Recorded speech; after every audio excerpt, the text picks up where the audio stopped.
Hey guys, so for this video what I did was survey the players in the Branded Duelist Discord group as well as the Facebook groups just to gather their thoughts in terms of what they believe are, the key strengths and weaknesses of the deck, some of the best hand traps and staples that they have to respect and more. And so this particular video is actually going to focus on the Branded Chimera builds where 25 players responded, so huge thanks to those who participated. I'm actually going to do a separate video on Branded Despia and we actually had twice as many respondents for that one, so definitely stay tuned for the results for that. Now before we continue, big thanks to my sponsors as always. You can certainly go check out Tier 0 games as well as Card Brawlers and use code Hakuna5 for 5% off on Yu-Gi-Oh! Singles, especially pre-orders for those 2023 Megatins. Now in terms of how the players rated the difficulty of piloting Branded Chimera, this was actually the lowest I've seen so far among all the other videos I've done, so this averaged out to about 5.1. Now if you saw my other survey videos on other decks such as, let's say Perlium and Vanadium, those were in like the 7s. You even had something like, Infernoble, Unchained, those are definitely higher than this as well. So, while every deck does require a lot of skill of course to pilot it really well, I guess Branded Chimera, it is actually quite known for having some linear style of play. So I can kind of see why the difficulty level was rated not too high for this. Now in terms of where the pilots would categorize this deck in terms of tiers, I was actually surprised. Most still put it at tier 2. I guess they're a little bit modest, but I guess maybe you could argue they're being realistic as well. I think it's gotten a lot of regional tops so far that, you really could make the argument for tier 1. Now, if we give it a little bit more time in terms of this format, will we see it kind of decline in terms of tops? Maybe. We do have our first YCS post-DUNE coming up just this weekend in Brazil, so definitely looking forward to those results as well.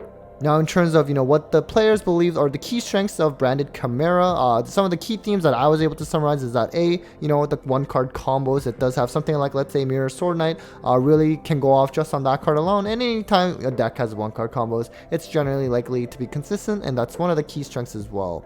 It's space for non-engine cards, hand traps, board breakers. That's also a huge plus, especially when you sort of compare to something like Branded Despia, where it's very, notoriously known for having not much non-engine space because its engine is so large, and this one, this build in particular is definitely a lot more flexible.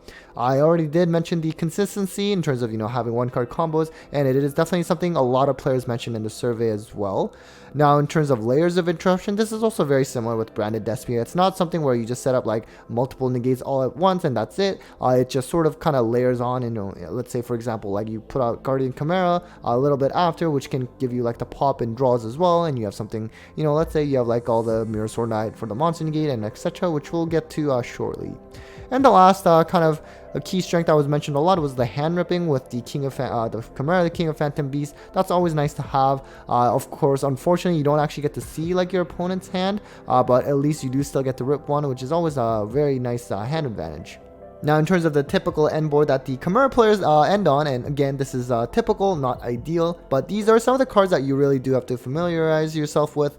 So essentially you have, something like Chimera, King of Phantom Beast, the fusion that I mentioned, it can rip one card randomly from your opponent's hand in the end phase. You also have to be aware of Cornfield, which is technically in the grave, not on the field, but it does provide targeting protection, which can come up with something, let's say, like Cosmic Cyclone when you try to snipe the Chimera fusion, just because Chimera fusion can only be activated in the main phase, but you do have Cornfield to protect from that kind of targeting protection. Mirror Sword Knight is something that you can actually have on the field, and then you can like quick effect tribute it in like the draw phase, for example. You get some advantage, and not only that, it also serves as a monster negate. Although key point is that Mirror Sword Knight as well as Cornfield, they only get their protective effects when you have something like the fusion Chimera here, because essentially you need something that is at least treated as Chimera, the Flying Mythical Beast, which the fusions, the new ones, are treated as one. So those are things to consider, especially which we'll get to later. But something like if you can negate the effects of the fusion monsters, then these also interruptions would also die off. The Chimera fusion play essentially can go into something like for example, Guardian Chimera, which you should be very familiar with if you've ever played against Branded Despia. It essentially can either give you, 2 pops plus 1 draw, or 1 pop plus 2 draws, which in itself can, especially in a deck like Branded Chimera, which can play a lot of hand traps, can also draw into multiple hand traps, or rather at least one hand trap on top of whatever they already have in their hand, which gives you additional interruptions. Now, of course, there's some additional add-ons in terms of what you see in a typical end board, and this is some of the cards that were mentioned quite a bit from the survey responses. So Rinbrum is a card that you typically don't actually see hitting the field in Branded Despia, but you do see it a lot more hitting the field in Branded Chimera. Now, it can essentially serve as kind of like an extra deck monster effect, negate plus bounce, and on top of that, when this is engraved, which that's the effect you're probably more familiar with, where it can banish itself, special summon an Albaz from the grave, Fallen of Albaz that is, and that also serves as an additional interruption because it can like fuse away and let's say go into something like Mirror J, for example. And anytime the Branded Chimera player has Branded Fusion access on top of like your typical Chimera Fusion plays, these are some of the cards that you do have to be aware of. Of course, Dragoon just providing that Omni Negate, which branded decks typically kind of lack in terms of Omni Negate, so that is a way to have one on field. Now, in terms of the hand traps that the Chimera players say that they respect the most as they pilot this strategy, and so you can certainly use this as a guide to, in terms of what cards you should side against this strategy as well. And so right off the bat, you notice that Droll is actually number 1, which is pretty interesting, right? Because, for example, Branded Despia is notoriously known for, not really dying to Droll, but whereas the Chimera build, it definitely searches a lot, it gets a lot of advantage, but the downside of that, it does plan to Droll a lot harder than the Despia builds. And also, you could say similar things with Shifter. Branded Despia, Shifter does definitely hurt a lot, or rather hurt its grind game at least, but Shifter does hurt the Chimera builds more. Now, in terms of Ash, unfortunately, just branded builds cannot seem to avoid the Ash. It's too strong on Branded Fusion, but actually in this build, Ashing the Mirror Sword Knight is actually very strong and still can cripple its strategy. Impermanent Veiler is actually on, let's say, the Berfomet, that which comes out of the Mirror Sword Knight special. That in itself can also be just as impactful, but again, the survey, the players did respond saying that, at least Chimera Fusion is a quick play, and you can try to kind of fuse away those guys to avoid any kind of like targeting cards like Impermanent Veiler. Bestial, Crow, and Bell, I guess, is not as impactful as it is compared to, let's say, Branded Despia, which, these cards are definitely really strong against that strategy. So some things to note as you prepare, how to play against this strategy, but also if you want to pick up Branded Chimera, these are some of the cards that, that might help you in terms of whether you want to decide to play or not if it suits your kind of play style. Now, in terms of board breakers that the Chimera players say that they respect the most, Evenly Match was definitely number 1. Definitely really strong against this strategy and against Branded Despia as well. But Branded Despia, at least, they do play Sanctifier Dragon to try to just give the opponent a monster, let's say a Gimmick Puppet, just so that they can't get evenly either. Now, most Chimera lists do not play Sanctifier Dragon, but I've definitely seen some play it. So, those are things to consider, but Evenly Match is very strong. Super Poly can also be quite strong, but the players did respond saying that at the very least some of their monsters, they do float when they're kind of removed, especially from being fusion summoned, and so at least it gets them some advantage. And because the opponent also has to pitch a card for Super Poly, it at least trades pretty well in terms of hand advantage. Feather Duster, of course, because for example, they're kind of forced to just activate their Chimera Fusion, which may not really have much use, because for example, you kind of ideally want to save it to go into Guardian Chimera and then like pop some cards that your opponent may have, but they're likely just starting with the Feather Duster. Dark Cooler is interesting, which they mentioned it's actually pretty decent, better than what most players might think it does, just because it does shut off like the fusion monsters effects, and they're no longer considered as for example, Chimera the Flying Mythical Beast, which means it actually shuts off the Cornfield as well as the Mirror Sword Knight monster negate effects.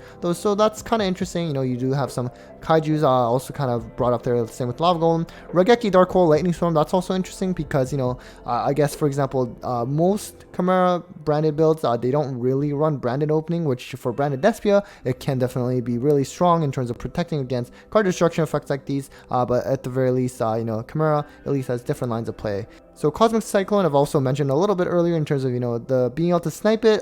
This Chimera Fusion, that is, before main phase is always nice, but again, the Cornfield targeting protection will at least help mitigate that, so definitely keep that in mind and don't waste that Cosmic. Lastly, in terms of the Floodgates that the Chimera players say that they respect the most, of course, D-Barrier, and unfortunately, you can't really play around D-Barrier, nor can you really stop it, other than if you play Cross Out with the D-Barrier going second. And one of the things for me, though, is I don't really like doing that, even though I play Branded Despia, just because, you're citing these cards in, multiple cards, and they may not even be on D-Barrier, although, to be fair, at this point in the current format, most lists are playing D-Barrier. Now, Anti-Spell is another one. These Floodgates are actually quite similar to how strong it is against Branded Despia. Despia as well. Anti-spell, very strong in a spell focused, fusion strategy. Rivalry is also very strong. They're typically all different types in terms of branded kind of builds. Summon Limit is just good for any kind of like mid-range combo deck realistically. Skill Drain is interesting. For the most part, it is definitely really good against branded. At the same time, because of branded fusion on its own can bring up big bodies, you can still kind of hang in there in terms of beatdown strategies. But again, that it kind of depends on which deck is playing Skill Drain. If it's something like Labyrinth where they really thrive under other traps and everything, yeah, then it's still going to be a very hard uphill battle. I was kind of surprised Grave of the Super Ancient Organism was not listed even higher. Against, like, let's say Branded Despia, it definitely just completely FTKs the deck. Against Branded Chimera, maybe it's not as bad, but it's still, the players did mention that it's definitely quite impactful, so definitely something worth considering. And then goes in, there can be only one Zombie World. There can be only one, definitely not very good against like branded strategies, so definitely do not put that in. They're going to be able to play very well under it. And Zombie World, for the most part, it shouldn't really affect them too much. The typing only matters rarely with branded. For example, I know at least with Despia, for example, like Sanctifier, it does require a spellcaster, so that can kind of screw things up there. But with Chimera builds, maybe not as relevant.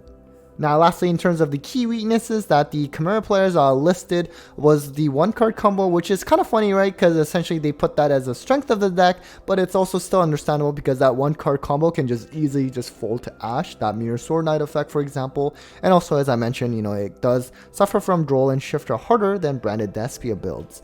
Now, of course, I did also allude to this, but they did mention how the plays for this deck is very linear, which means the opponent can have a better and a clearer sense of kind of reading what you're about to do, which can definitely make it harder to pull out some wins at times. Now, it also mentions about, susceptible to several floodgates.